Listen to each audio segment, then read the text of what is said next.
Next, we'll talk about logical forms. So logical special forms are things that involve conditions, and they only evaluate some sub-expressions. So an if expression is one of these. Its evaluation procedure is that you evaluate the predicate, and then you choose one, either the consequent or the alternative. And an or have an evaluation procedure where they evaluate from left to right each of the sub-expressions until you know whether the entire expression is true or false.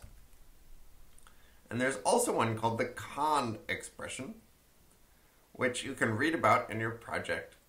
And it involves not only if and else clauses, but also a bunch of elif clauses. So it's much more like the conditional statement that's in Python. And for all of these, it may be the case that some sub-expressions are never evaluated. So here's what you do. If you're going to evaluate an if expression, you evaluate the predicate, and then you decide which of the sub-expressions you want to evaluate next, the consequent or alternative. And then it's as simple as evaluating that sub-expression in the place of the whole expression in order to get the result that you want. So in your Python program, that is actually the interpreter, there's something called doIfForm. And that's a Python function that gets called every time your interpreter encounters an if expression.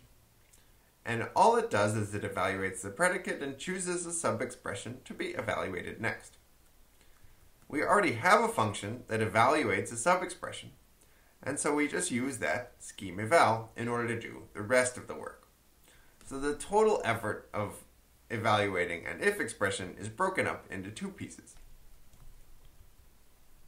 The thing I'd like to show you in a demonstration is that if you evaluate an if expression, say if this is true, then 1, otherwise 2.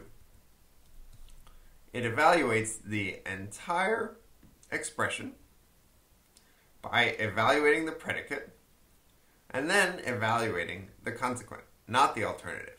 So notice that 2 is never evaluated here. So even if it's the case that I put something that errors as the alternative, I won't get an error overall because I'll never evaluate 1 divided by 0. But on the other hand, if the predicate were false, then I'd get a division by 0 error. And why did I get that? Well, because I attempted to actually evaluate 1 divided by 0, because that was the alternative of this if expression.